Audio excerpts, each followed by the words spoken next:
প্ৰতিদিন টাইমৰ বাতৰিৰ প্ৰভাৱ যোগীঘোপাৰ আৱাসিক অঞ্চলত গঢ় লৈ উঠা ডেম্প সিল কৰিলে প্ৰশাসনে চলন্তপাৰাৰ এটা ডেম্পে ভাবুকি কঢ়িয়াইছিল জনস্বাস্থ্যলৈ ডেম্পটোৱে অঞ্চলটোত সৃষ্টি কৰিছিল অস্বাস্থ্যকৰ পৰিৱেশৰ প্ৰতিদিন টাইমত বাতৰি সম্প্ৰচাৰ হোৱাৰ পিছতে অভয়াপুৰী সমজিলা প্ৰশাসনৰ তৎপৰতা সমজিলা আয়ুক্ত শান্তা কাৰ্কি ছেত্ৰীৰ নিৰ্দেশত দণ্ডাধীশে সিল কৰে ডেম্পটোৰ ভিতৰত প্ৰৱেশ কৰি হতবাক হৈ পৰে অভিযানকাৰী দলটো অনুজ্ঞাপত্ৰ অবিহনে চলি আছিল ডেম্পটো উলংঘা কৰিছিল প্ৰদূষণ বোৰ্ডৰ নীতি নিয়ম ডেম্পটোৰ স্বত্বাধিকাৰী মহৰ আলীয়ে দেখুৱাবলৈ সক্ষম নহল নথিপত্ৰ এই সন্দৰ্ভত আমাক সবিশেষ জনাব খাদেমুল হুছেইন হয় নিশ্চিত আপুনি ইতিমধ্যে উল্লেখ কৰিছে যে বঙাইগাঁও জিলাৰ চলন্তাপাৰা স্থিত এটা ডেমে কিধৰণে আতংকময় পৰিৱেশৰ বিৰাজ কৰিছিল সেই বাতৰি আমি প্ৰতিদিন টাইমে ধাৰাবাহিকভাৱে সম্প্ৰচাৰ কৰাৰ পিছত অভয়পুৰী সমজিলাৰ আয়ুক্ত এক কঠোৰ নিৰ্দেশনা দিয়াৰ পিছত আজি এগৰাকী কাৰ্যবাহী দণ্ডাধীশৰ লগতে বিডিঅ'গৰাকী আহি উপস্থিত হৈছে এই ডেমটোত আৰু এই ডেমটোত উপস্থিত হৈ ইয়াৰ যিবোৰ নথিপত্ৰ আছে সেই নথিপত্ৰবোৰ তন্নকৈ পৰীক্ষা নিৰীক্ষা কৰি থকা দেখিবলৈ পোৱা গৈছে বিশেষকৈ ক'ব লাগিব এই ডেমটোৱে বিশেষকৈ বৃহত্তৰ যোগীঘোপা অঞ্চলত যিবোৰ অব্যৱহৃত সামগ্ৰী আছিল এই সামগ্ৰীবোৰ ইয়াত লৈ আহে আৰু লৈ আহি জমা কৰি এক মেচিনৰ দ্বাৰাই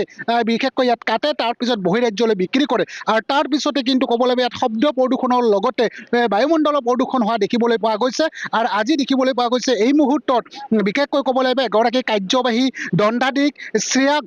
ঘোষে আহি নিজে ইয়াত উপস্থিত হৈছে আৰু উপস্থিত হৈ তন্নকৈ পৰীক্ষা নিৰীক্ষা কৰি থকা দেখিবলৈ পোৱা গৈছে বাইদেউ আপুনি আহি উপস্থিত হৈছে কি পালে বাইদেউ এই মুহূৰ্তত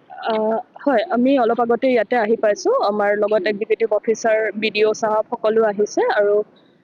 এতিয়া মালিকজন বৰ্তমানে আমি ইয়াতে পোৱা নাই তেখেত ঘৰত থকা বুলি কৈছে আহি থকা বুলি জনাইছে কিন্তু যিজন মেনেজাৰ আছে তেখেতক যেতিয়া আমি ডকুমেণ্টছখিনি বিচাৰিছোঁ ধৰক আপোনাৰ প্ৰপাৰ NOC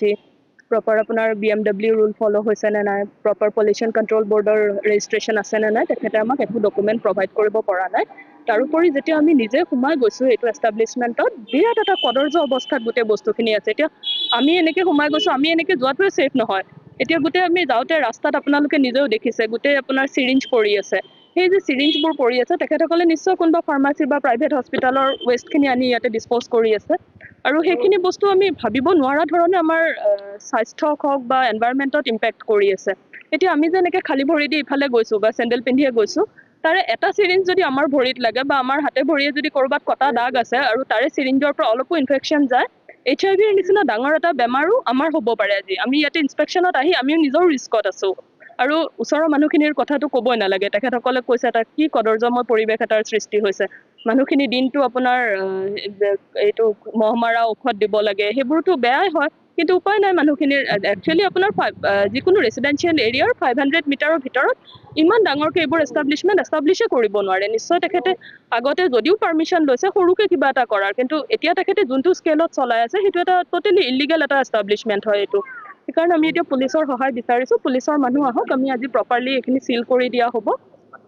আৰু তাৰপিছত তেখেতে প্ৰপাৰ পাৰ্মিশ্যন লৈ প্ৰপাৰ যদি তেখেতে মেনেজমেণ্টখিনি কৰিব পাৰে এতিয়া যেনেকুৱা বায়'মেডিকেল ৱেষ্টখিনি আনিছে বায়'মেডিকেল ৱেষ্ট আপুনি এনেকৈ প্লাষ্টিক বস্তাত ভৰাই এনেকৈ পেলাই থোৱা বস্তু নহয়তো তাৰ কাৰণে আপোনাৰ প্ৰপাৰ ইনচিনাৰেটৰ লাগে প্ৰপাৰ ইনচিনাৰেটৰ ইউজ কৰি সময়ে সেইখিনি বাৰ্ণ কৰা সেইখিনি ডিছপ'জ কৰা এটা প্ৰপাৰ নিয়ম বান্ধি দিছে চৰকাৰে কিন্তু সেই গোটেইখিনি বস্তু তেখেতে অমান্য কৰি তেখেতে নিজৰ মতে নিজৰ হুইমছ এণ্ড ফেঞ্চিত এটা নিজে ইচ্ছামতে এটা বস্তু চলাই আছে মন গৈছে জুই লগাই দিছে মন গৈছে ইয়াতে যেনে তেনে বস্তু বটল চিৰিঞ্জ গ্লাছ চব বস্তু লেতেৰা বস্তু এনেকৈ পেলাই থৈছে তাৰ ফলত গোটেই ওচৰৰ মানুহখিনিৰ যিমানখিনি অসুবিধাৰ সন্মুখীন হৈছে সেইটো আচলতে বহুদিন আগতে আপোনালোকে কমপ্লেইন দিব লাগিছিলে ইমান দেৰি হৈ যোৱাৰ আগতে তথাপি ঠিক আছে আমি আজি আহিছোঁ এতিয়া মালিকজন আহক তেখেত অহালৈকে আমি অপেক্ষা কৰোঁ আৰু তাৰপিছত আমি আজিৰ ডেটত এইটো CDC মেমৰো পাৰ্মিশ্যন লৈ আমি এইটো চিল কৰাই দিয়া হ'ব আৰু পৰৱৰ্তী সময়ত যদি তেখেতে ডকুমেণ্টছ প্ৰভাইড কৰিব পাৰে বা পাৰ্মিশ্যনখিনি আনিব পাৰে তেতিয়াহ'লে তেখেতে চলাব পাৰিব কিন্তু তাৰ বাহিৰে এতিয়া মানে এনেকুৱা আনঅৰ্গেনাইজড ৱেত এটা এষ্টাব্লিছমেণ্ট চলাব নোৱাৰে নিশ্চিতভাৱে এয়া আছিল অভয়পুৰী সমজিলাৰ কাৰ্যবাহী দণ্ডাধীশ শ্ৰেয়া ঘোষ আৰু শ্ৰেয়া ঘোষে ইতিমধ্যে উল্লেখ কৰিছে ইয়াত যিখিনি সমস্যা পাইছে সেইখিনি উল্লেখ কৰিছে এগৰাকী জ্যেষ্ঠ নাগৰিক আছে আৰু মই আপোনাৰ পৰা জানিব বিচাৰিছোঁ বিশেষকৈ আপোনালোকৰ এই পৰিৱেশত আজি প্ৰশাসন আহিছে ইতিমধ্যে চিল কৰাৰ কথা উল্লেখ কৰিছে কি ক'ব হয় মই প্ৰশাসনক ধন্যবাদ জনাইছোঁ কাৰণ কিয় এইটো যিটো পৰিৱেশ যিটো আপোনালোকে চবেই গম পাইছে ইয়াৰ ওচৰতে মানুহখিনি যিটো অৱস্থা হৈছে একেবাৰে মানে মহৰ পৰা দুৰ্গন্ধৰ পৰা যিটো ছাউণ্ড পলিউশ্যন হয়, ৰাতিপুৱা আপোনালোকে 5টা বজাত আহিলে মেচিন চলায়, কাষৰ ল'ৰা ছোৱালী পঢ়িব নোৱাৰে আৰু তেওঁলোকে যেতিয়া পঢ়াৰ কাৰণে কিবা ক'লেও পাৰিলে সিহঁতে উল্টে ধমকিয়ে দিব খোজে, এনেকুৱা এটা পৰিৱেশ। সেই সময়ত এটা ইনচিডেণ্টো হৈছিল। সেই ইনচিডেণ্টৰ সময়ত যেতিয়া আমি তাৰমানে এতিয়া মোৰ সেইটো ঘৰ ভাতিজী এজন তেতিয়া হায়াৰ ছেকেণ্ডেৰী দিব, তেতিয়া তেওঁলোকক মানা কৰিছিল যে এতিয়া এইবিলাক হেৰি নকৰোঁ, পৰীক্ষাৰ সময় আহিছে, পঢ়া শুনা কৰিব লাগে। তেওঁলোকে লাঠি টঙন লৈ তাৰমানে ৱাল পাৰ হৈ মাৰিব গৈছিল। তেতিয়া মই লগে লগে থানাক জনাইছিলোঁ, থানা আহিছিলে, আহি থানাই লগে লগে একশ্যন লৈছিল। লোৱাৰ পিছত তেওঁলোকে কৈছিল যে নহয়, আমি বস্তুখিনি টাইম লাগিব, আমি 15 দিনৰ ভিতৰত লৈ যাম। কিন্তু 15 দিনকৈ আজি 6 মাহ হ'ল, তেওঁলোকে